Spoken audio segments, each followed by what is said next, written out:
Hello, I'm Emily Robertson, and this is my presentation on climate change impacts on sea turtle sex determination. This is my first semester in Current Issues Biology 881, so I have no prior topics to disclose. I'm excited to explain the importance of this topic and go over some studies regarding this topic. I hope that you find the information helpful and informative. So as temperatures continue to increase and beach sand is becoming hotter, the potential impacts on sea turtles can be detrimental. Global temperatures have already warmed by approximately zero point 0.6 degrees Celsius in the last century and are predicted to continue to rise in North America anywhere from zero point 0.3 and 7.5 degrees Celsius over the next 100 years. Sea turtle eggs are heavily influenced by the environment in which they incubate, which can impact the production and success of their hatching. This presentation will specifically examine the sex determination of sea turtles through the impacts of rising sand temperatures. Having warmer sand during incubation can potentially skew the turtles to a dominantly female population. Species with temperature-dependent sex determination, or TSD, are the most vulnerable to climate change and can potentially skew entire populations of turtles and impact the viability. This is why this topic is so important, as it can potentially result in lower hatching success, as well as a decreased sexual diversity. Climate warming poses the potential threat of producing extremely biased sex ratios that can ultimately lead to population extinctions. My first study that I will be reviewing is titled Investigating the Potential Impacts of Climate Change on a Marine Turtle Population by Hawks et al. 2007. This study goes over the effects of potential climate change on the thermally sensitive species, the loggerhead sea turtle, Caretta caretta. This study took place in Bald Head Island, North Carolina, which is one of the most northerly ranges of the regular nesting season in the United States. This study measured and recorded sand temperature as well as compared historical air temperatures in order to predict results of hatchling sex ratios. This is relevant to the topic as it examines the importance of sand temperatures and the potential impacts of climate change on the hatching, sex results, and success of the species. This study included nesting data between May and October from 1980 to 2005 by a nightly monitoring program. Incubation was recorded as the number of days between the nest laid and the hatchling emergence. This study involved obtaining local air temperatures while only estimating past and present hatchling sex ratios. However, sand temperatures were recorded during the 2003 nesting season. This was obtained by using 4 calibrated temperature data loggers buried at a 45 centimeter depth at 4 control locations. This took place from July 5th until November 14th, 2003, at hourly intervals, and the relationship between mean daily sand temperature and daily air temperature collected at the specific locations. The statistics involved in this study included regressions as well as predictions of climate change by IPCC to make connections and relations about sand surface temperature and hatchling results. So, Figure 1 shows the mean sea surface temperature for April and May at Bald Head Islands from 1983 to 2005. Data from 1980 to 1982 was excluded due to incomplete records and nesting metrics.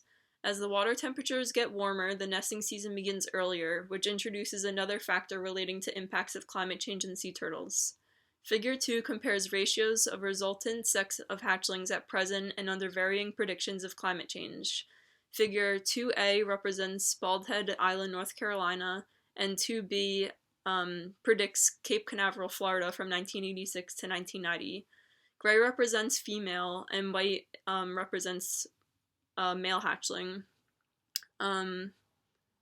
Black signifies the expected mortality of resulting incubation over the upper tolerance limit of 35 degrees Celsius, and temperatures up to 7.5 degrees Celsius predict a dominant population of females or even total mortality of a nest. The impact is shown to be more severe in the southern regions of sea turtle nesting in Florida versus this study site in North Carolina. However, even with an increase of just over 4 degrees Celsius in North Carolina, so this column right here, highly impacts the result of male hatchlings. The results of this study, based off of 26 years of data, conclude that loggerheads in North Carolina nesting grounds produce proportionally more males at 42% more than nests laid in Florida. The predicted sex ratio in North Carolina is not expected to become majorly female biased in the future unless severe warming occurs. This study shows more concern with the issue of sex determination for hatchlings in the nesting region of Florida. Florida holds the majority of nesting in the United States and is more likely to produce a future population of all-female hatchlings than that of the beaches in North Carolina. Another important note is that this study modeled that with a 2 degrees Celsius temperature increase can result in total feminization of hatchlings, while a 3 degrees Celsius temperature increase can result in many nests in southern Florida will experience incubation temperatures above lethal limits. Therefore, among issues of primary sex ratios, another important consideration is safe incubation temperatures for continued hatch success in general. So while this study expanded over many years, which is good, some limitations that I found in this study is that it had limited collection of data where the sand temperatures were only recorded in 2003. By recording sand temperatures of multiple nesting seasons, it can help increase the study size and compare better data. Data was also excluded from Figure 1 in the results where they had incomplete records and nesting metrics. And while this research is important and it is a start, it is hard to use this evidence to provide serious conclusions as it is partially being based on predictions of climate change and global warming. With lack of explanation on the burying of the temperature logger, it made it confusing about how they obtained their data. I am unsure if they disrupted the nests, which is not the most ethical way of doing this research and could have impacted the nest negatively, unless it was put in during the actual nesting. So for instance, while the female turtle was dropping her eggs, if they entered the logging data like during that time. And my next study is titled Sand and Nest Temperatures and an Estimate of Hatchling Sex Ratio from the Heron Islands Green Turtle, Coloniomydes rookery, Southern Great Barrier Reef by Booth and Freeman 2006.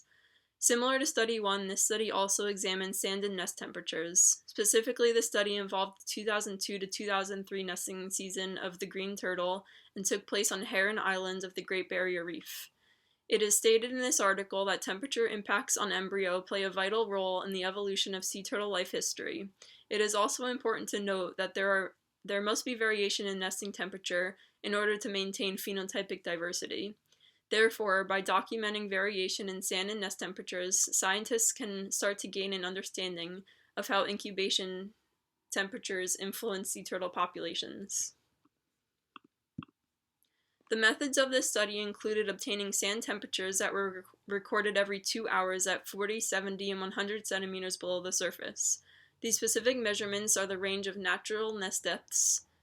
Figure 3 specifically identifies the detailed study sites of this location, in which the north, south, and east-facing beaches are key to the study for detailed methods and results of the data. Nest temperature loggers were deployed on 2 occasions of November 22nd to 28th, 2002, as well as January 19th to the 24th of 2003. The process of this involved locating nesting females at night, and the nests were excavated after nesting activity. A nest measurement of the top egg exposed in the nest to the sand surface was obtained by using a wooden stake. Eggs from the nest were removed and counted, and then the temperature logger was placed in the center of the clutch during egg replacement. The nest was reburied and then allowed for natural incubation. After the nest hatched, the data loggers were retrieved. Hatchling sex ratios were predicted from incubation temperatures based off of information of incubation at a constant temperature of 26 degrees Celsius produces 100% males, while incubation at a constant temperature of 29 degrees Celsius produces 100% females.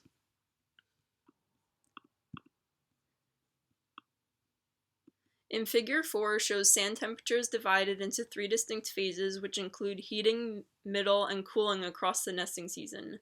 In Figure 4a, it measures the depths across the time, while 4b measures the temperatures across the orientations of each study site, separated by north, south, and east facing. This study states that during the heating season of late November until early January, that the 100 centimeter depth was cooler than the 70 centimeter depth, and was in turn cooler than the 40 centimeter sand depth. This data was obtained using ANOVA with a p-value set at less than 0.01 and followed by Turkey's multiple comparisons. From the middle phase of early January until the end of February, all sand depths averaged 27.7 degrees Celsius. Lastly, during the cooling phase from March through April, temperatures at 100 centimeter sand depth average temperatures warmer than 70 centimeter, and in turn was warmer than the 40 centimeter depth. In Figure 4b, sand temperatures at the north-facing beach were warmer than the east-facing beach, and the south-facing beach was the coolest of all three throughout the entire nesting season. The north-facing beach has previously been noted as the warmest beach due to it receiving more solar radiation and will result in hotter sand conditions. In Figure 5, the measurements for sand at 70 centimeters compared to the actual nesting temperatures in the study. Most of the time it is pretty level among the nests versus the sand level, however, it eventually drops off and the nest temperatures go up, which can potentially cause more female-dominant results. So in conclusion, the north-facing beach averaged 0.7 degrees Celsius warmer than the east-facing beach, which averaged 0.9 degrees Celsius than the south-facing beach consistently. So in other words, the north-facing beach was the warmest beach of the study sites, with the east-facing beach being the next, and the south-facing beach was the coolest of the three. This can be due to more solar radiation found at this location, causing there to be warmer sand and nest temperatures. 10 nests of the November 22nd to 29th period were destroyed by other nesting turtles, and one nest from January 18th to 28th period did not produce hatchlings, so the sample size was reduced to 5 and 9 respectively. There is no correlation between mean nest temperature and nest depth or orientation, since orientation and depth within the sand influenced general sand temperature. It was an unexpected result. However, this may be due to a small number of nests sampled. It states in this study that the timing of nesting within a season, beach orientation, and nest depth all can influence nest incubation temperature and sex ratio of hatchlings. However, it was predicted that 3 or 5 nests should produce female hatchlings, but only 2 of 9 nests from the January to March period should produce males. Even in the nests that produce males, the majority of the hatchlings, at about 73 to 87%, should be females.